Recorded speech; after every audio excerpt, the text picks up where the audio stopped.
In the dim haze of a forgotten Andean village, where mist clung to the jagged peaks like a shroud, young Lina Medina played among the earthen paths, her laughter a fragile echo against the whispering winds.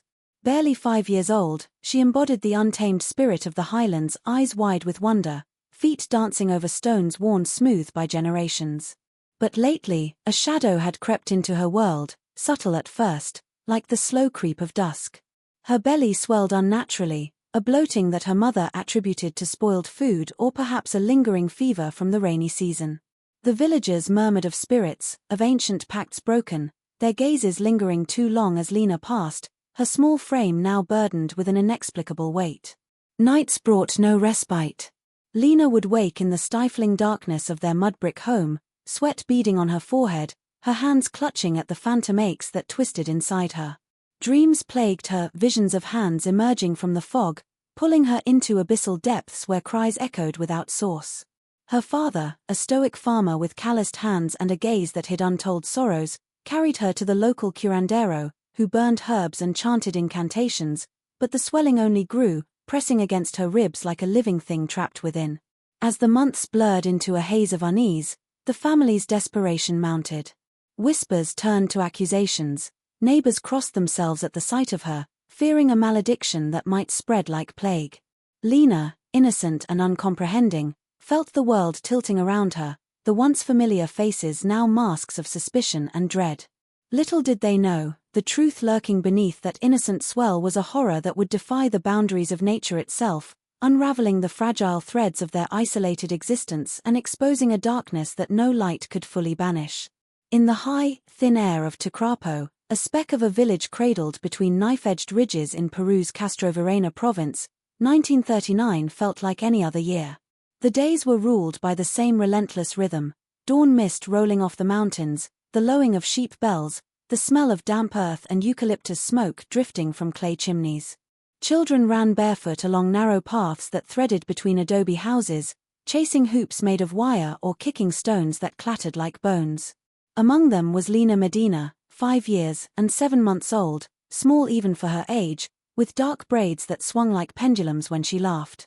She was everywhere at once, helping her mother carry water in a dented tin pail, trailing her father to the potato fields where the soil was the color of dried blood, or crouching beside the irrigation ditch to watch tadpoles dart beneath the surface scum.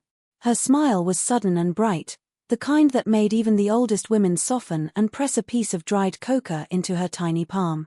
No one could remember a time when Lina had not been the living spark of the village. Her voice rose above the others when the children played condor and shepherd, pretending the clouds were flocks they had to guide home before nightfall. But toward the end of the rainy season something changed, almost imperceptibly at first. Her dresses, hand-me-downs already patched many times, began to pull tight across her middle. Her mother, Teresa, noticed it while scrubbing laundry at the river. The fabric strained when Lina bent to lift a stone, revealing a gentle but undeniable curve. Teresa clicked her tongue, blamed too many potatoes, too much chuno left out in the frost, perhaps a lingering chill that had settled in the child's belly. Children bloated sometimes, it would pass. Lina herself felt only a heaviness, a strange pressure low in her abdomen that made her tire more quickly. She would sit on the low wall outside their house, legs dangling, pressing both palms against the swell as if trying to understand a secret her body had decided to keep without asking permission. The village dogs still followed her, the wind still carried the same scent of wet stone and distant snow, and yet something essential had already begun to shift, like the first hairline crack in a clay pot no one realizes is doomed until the water finally seeps through. The swelling did not go away. By the time the last rains had soaked the fields black, Lina's belly had grown into a taut, shining dome that pushed her navel outward like a dark coin pressed beneath skin. She walked with her hands cradling it now, as though carrying an invisible basket too heavy for her narrow arms. The lightness had left her step. She tired after only a few minutes of play and would sink onto the ground, breathing hard, eyes wide with a confusion she could not name. Teresa tried every remedy whispered in the village. She boiled chorizo root and made Lina drink the bitter tea until the child gagged. She rubbed warm llama fat over the mound at night, murmuring prayers to the Virgin and to Pachamama in the same breath. When those failed, she took Lina to Dona Rufina, the curandera who lived in a mile up the slope in a hut blackened by decades of candle smoke. The old woman laid Lina on a reed mat, passed a live guinea pig over her body to draw out sickness, then slit its belly and studied the entrails under the yellow glow of a kerosene lamp. She saw shadows there, she said, shadows that moved against the light, and she sent them away with a purse of her lips and a warning that the child carried something older than hunger. At night the house filled with smoke from cleansing herbs, romero, muna, eucalyptus leaves crackling in a clay bowl until the air stung the eyes. Lina coughed, but the swelling only rose higher, stretching the skin until faint blue rivers of veins appeared. Strange aches woke her before dawn. She would curl on her side, small fists pressed between her legs, whimpering in a language no one understood. Teresa began to hear footsteps in the yard when no one was there, soft padding that circled the house and stopped outside the door. Once she flung it open and saw only the mist, yet the dogs refused to stop growling until sunrise. Whispers followed them everywhere. Women at the river bent their heads together when mother and daughter passed. Men made the sign of the horns behind their backs. Children who had chased Lina only weeks earlier now ran the other way, shouting that she had swallowed an APU, a mountain spirit angry at being trapped inside a little girl. The air itself seemed to thicken with suspicion, as though the village had begun to hold its breath, waiting for the moment the thing inside of Lina Medina would finally speak its terrible truth. The mule path down from Tecrapo took 2 days of jolting, bone-bruising descent. Tiburcio Medina led the animal by a frayed rope while Teresa walked behind, one arm hooked under Lina's knees, the child's swollen belly resting against her mother's chest like a smooth, warm stone. Lina had not spoken since dawn. The pain had sharpened into something that came and went in waves, making her breath hitch and her eyes glaze. Every time the mule stumbled, Teresa tightened her grip and whispered, "Ya mi reina, ya falta poco," though the city still lay hours beyond the last ridge. They reached the clinic in Pisco at twilight, a low white building whose windows glowed like watchful eyes.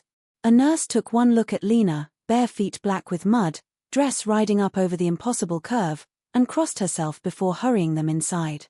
The doctor on duty, Gerardo Lazodo, was young, city-trained, and thought at first it was a tumor.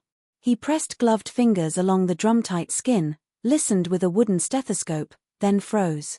Beneath the frantic flutter of Lina's own heart he heard another, smaller, impossibly fast. He moved the bell lower, higher, lower again, as though chasing a rumor. When he straightened, the color had drained from his face. He called in 2 colleagues. They closed the curtains, lit the single bare bulb, and performed the examination in silence broken only by Lina's thin, exhausted whimpers. Teresa stood in the corridor clutching her shawl, listening to muffled voices rise and fall like distant thunder. When Dr. Lazodo finally emerged, his glasses were fogged and his hands trembled around the clipboard. He asked Teresa how old the girl was. "Cinco años y 7 meses," she answered, voice cracking. He wrote the number down, stared at it, then wrote it again as if the figures might rearrange themselves into something less monstrous. He told her the child was pregnant. 7 months, perhaps more. The words left his mouth slowly, each syllable weighted with disbelief, yet once spoken they hung in the air like an irreversible verdict. Teresa swayed, caught herself against the wall, and began to laugh, a high, broken sound that turned into a sob when she realized no one else was laughing with her. Somewhere behind the thin door, Lina called for her mother in a small, frightened voice that already seemed to come from very far away, as though the girl had begun shrinking the instant the truth touched her. The news crawled out of the clinic like a stain that could not be scrubbed away. By morning, police in pressed khaki uniforms arrived at the Medina doorstep in Tecrapo, their boots raising pale dust that settled on the threshold as though the house itself were being marked. They questioned Tiburcio first, asking him to account for every evening of the past year, every trip to the high pastures, every night he had come home late smelling of cane liquor and sheep wool. His answers were slow, deliberate, the same sentences repeated until they sounded hollow even to him. Teresa sat on a low bench, Lina asleep against her shoulder, and watched the officer's eyes slide again and again to the child's distended belly as if it were evidence that might suddenly stand up and accuse someone. Doctors from Lima descended next, crisp white coats and leather briefcases, speaking in lowered voices about precocious puberty and criminal responsibility. They took blood, measured bones, photographed Lina from every angle while she clutched a rag doll and stared at the flashbulbs with the numb curiosity of a trapped animal. A midwife with steel-grey hair examined her privately and emerged pale, muttering that the birth canal was already softening, that the body had betrayed its own childhood without permission or understanding. Suspicion thickened like river mud. Neighbors remembered odd things: Tiburcio's brother who visited too often and brought sweets only for Lina, a traveling merchant who lingered by the irrigation ditch when the children bathed, the annual fiesta the year before when the chicha flowed strong and the fires burned late. Women began crossing themselves when Tiburcio passed, and men found reasons to walk the long way around his fields. Someone nailed a sprig of ruda above the Medina door to keep evil out, or perhaps to keep it in. At night Teresa lit candles to Saint Ramon Nonato, patron of childbirth and false accusations, begging him to point the finger somewhere, anywhere, else. But the candles guttered in a wind that came from no direction, and the shadows they threw on the wall looked like hands reaching for the sleeping girl. In the silence between questions, between examinations, between prayers, the same thought circled like a vulture no one dared name aloud: the monster had not come from the mountains or the mist.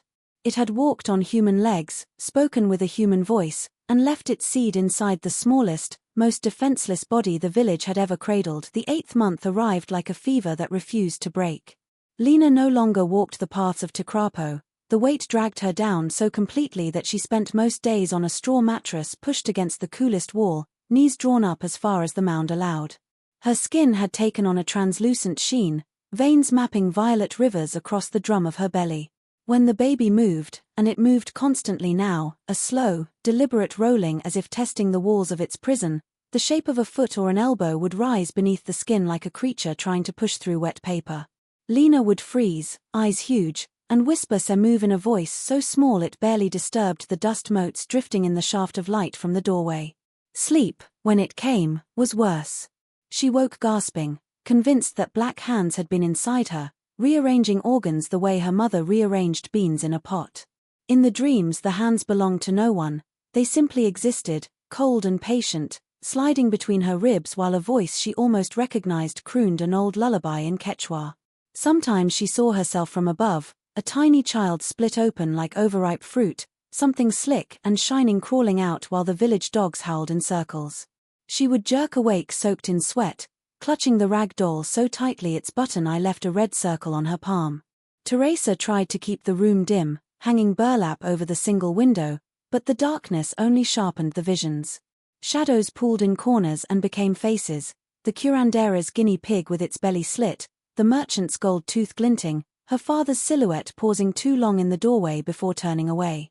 Once, in the hush just before dawn, Lina sat bolt upright and screamed that the baby had spoken. Teresa rushed in to find the girl staring at her own belly, lips moving soundlessly. "It said my name," Lina whispered, "but backwards, like it already knows me better than I know myself." Outside, the village dogs would not stop barking at the Medina house, even when stones were thrown.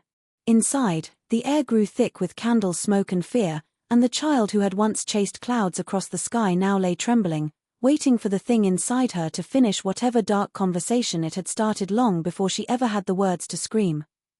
April turned the mountains the color of tarnished silver, and the entire village of Ticrapo began to breathe in shallow, frightened sips. Women who once gossiped at the river now hurried past the Medina house with their eyes lowered, clutching their own children close as though evil might leap from one belly to another. The priest came up from Huancavelica on a lame mule, sprinkled holy water at the four corners of the property, and left again without entering. Even he could not bear the weight of what waited inside. At night the dogs formed a ring around the adobe walls and barked until their throats bled, then fell silent all at once as if something had stepped out of the darkness and hushed them with a single glance. Lina's world shrank to the low bed and the square of sky visible through the doorway. The baby had dropped, the taut dome now hung low and heavy, stretching her skin until it shone like polished bronze. Every movement inside her felt deliberate, almost ceremonial, as though the child were pacing the length of its cage, counting days. When strangers approached, doctors, journalists, a woman from the Red Cross, Lina turned her face to the wall and pulled the blanket over her head. Only Teresa was allowed to touch the belly now, laying her rough palm against the restless kicks and whispering, "Tranquilo, tranquilo," unsure whether she spoke to the baby or to her daughter. In the fields, men worked with one eye on the Medina roof, half expecting smoke to rise in the shape of a warning. Children were forbidden to play near the irrigation ditch where Lina used to catch tadpoles. Mothers claimed the water there had turned bitter overnight. Someone slaughtered a black llama at the crossroads and poured its blood into the dust, drawing signs no one admitted to understanding. The wind carried the smell of blood and fear up the slope, slipping under doors, settling on pillows, flavoring every dream. On the eve of May, the moon rose full and unnaturally close, pressing its cold face against the village like a witness who had waited centuries for this single night. Inside the small house, Lina lay rigid, eyes fixed on the rafters, feeling the first true contraction roll through her like distant thunder moving nearer.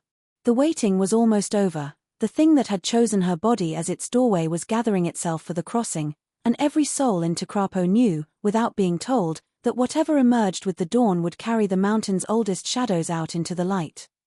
May 14, 1939, broke cold and clear over Lima. At the Clinica Pasteur, the operating theatre number 3 smelled of carbolic and hot metal. Lina lay on the narrow table, 5 years and 9 months old, legs in stirrups too large for her, tiny feet swallowed by the canvas straps. The ceiling light glared white, turning every face into a mask. Dr. Gerardo Lazodo's hands shook only once, when he lifted the scalpel, then steadied with the grim discipline of a man who has decided to outrun his own horror.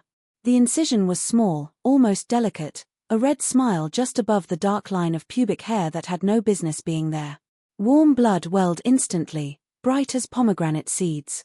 The assistants dabbed, suctioned, dabbed again. Inside the opened abdomen the uterus rose like a pale, furious fruit, veins thick as earthworms pulsing across its surface. Lazodo slid his fingers along its curve, feeling the hard skull pressing downward, impatient. He widened the cut with careful snips, and the amniotic sac bulged through, opalescent, trembling. A sudden gush of fluid soaked the drapes. The room filled with the salt-sweet smell of birth. Lazodo reached in, gloved hands closing around shoulders narrower than his palm, and drew the child out in one slick motion. The infant slid free with a wet, shocking ease, trailing a rope of cord that looked too thick for the waist it came from. For a heartbeat the theatre was silent except for the hiss of the sterilizer. Then the boy opened his mouth and screamed, a thin, reedy sound that ricocheted off the tiles like a bullet no one had expected to fire. He weighed 6 pounds exactly, skin flushed dark rose, fists already clenched as though angry at the light. The placenta followed, heavy and purple, slapping into the steel basin with a sound like meat hitting a butcher's block. Lazodo clamped and cut the cord, wrapped the boy in a towel still warm from the autoclave, and only then allowed himself to look back at Lina. Her eyes were open, fixed on the ceiling, pupils blown wide. A single tear tracked from the corner of one eye into her hairline, but she made no sound at all, as if the cry had been taken from her and given to the child now writhing in the nurse's arms. The assistants began to close her in layers, peritoneum, muscle, skin, each suture neat and merciless, sealing the impossible back inside the impossible. Outside the theatre door, Teresa waited on a wooden bench, hands knotted so tightly the knuckles had gone bloodless, listening to the thin, furious wail that belonged to her grandson and knowing, with the clarity of a blade sliding home, that nothing in their lives would ever be quiet again. The boy's first cry had barely faded when the world outside the clinic doors detonated.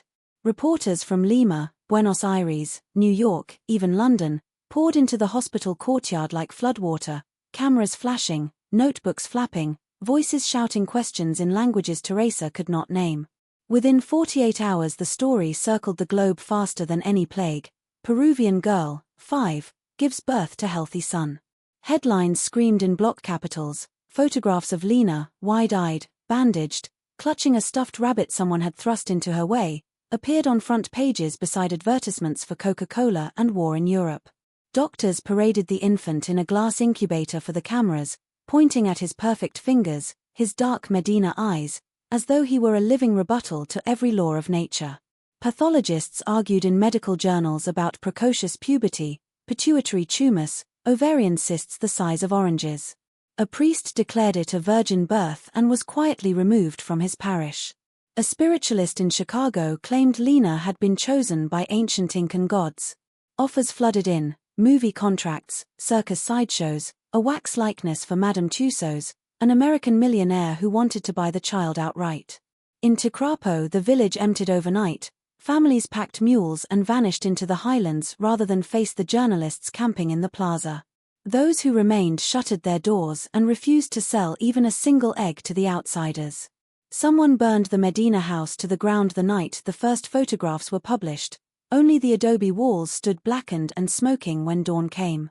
Back in the clinic, Lina learned to walk again on legs that felt borrowed. She stared at the baby, Herodo, they named him, after the doctor who cut her open, with the same wary curiosity she once reserved for tadpoles. When he cried she flinched, when he slept she crept close enough to touch one tiny fist, then retreated as though burned. Nurses whispered that she asked, in the smallest voice, whether the baby would have to go back inside her now that he was out. The cameras never stopped. Flashbulbs popped like gunfire every time she was carried to the courtyard for fresh air. Somewhere in the clamor, the question of who had done this to her was swallowed whole, replaced by the louder, cleaner miracle of survival. Yet every night, after the reporters were chased away and the ward lights dimmed, Lina lay rigid in her narrow bed, listening to Herodo's soft breathing in the crib beside her, and felt the raw seam of her scar throb like a mouth that had forgotten how to close. Years folded themselves away like old newspapers left in the rain. Lina returned to the highlands with her parents and the baby she was told to call little brother. A new house rose on the ashes of the old one, smaller, farther from the village path, paid for by donations that arrived in envelopes stamped with foreign postmarks and quickly spent on silence. Herodo grew straight and strong, dark hair always falling into eyes the exact shade of Lina's own. He learned to walk clutching her finger, to speak calling her Mana, sister, the way all the adults insisted. She taught him to roll a hoop, to whistle through a blade of grass, to fear the dogs that still sometimes gathered at dusk to stare at their door with yellow, unblinking eyes. At school he sat in the front row because he was bright and because the teacher wanted him where she could watch for signs, horns, perhaps, or cloven feet. None ever appeared. He was simply a boy who kicked a ball harder than anyone else, who cried when his pet goat died, who believed his father had been a passing angel whose name no one could remember.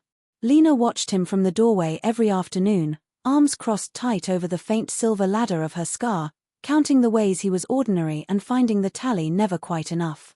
She herself grew quiet and watchful. By 14 she had the body of any mountain girl, narrow hips, strong calves from carrying water, yet she moved as though expecting the ground to open again.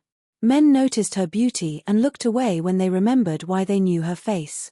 She took work as a seamstress in Huancavelica, then as a secretary in Lima, always returning home on Fridays with sweets in her purse and a smile that never reached the back of her eyes.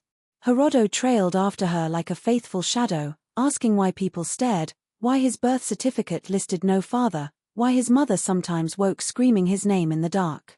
The questions accumulated the way dust gathers on photographs no one dares touch. Lina answered with half-truths, with sudden errands, with silence so complete it rang in the ears. At night she sat on the roof tiles, staring at the same stars that had watched her belly swell, and felt the old tear inside her, not the surgical one, but something deeper, throb in perfect rhythm with the boys breathing through the open window below. She wondered how long a secret could be kept when it had already learned to walk and talk and call her sister. In 2002 an envelope arrived at the little office where Lina worked, no return address, postmarked from a town she had not visited since childhood. Inside lay a single photograph, a grainy black and white image of a man standing beside a younger Lina Medina at a long-ago fiesta.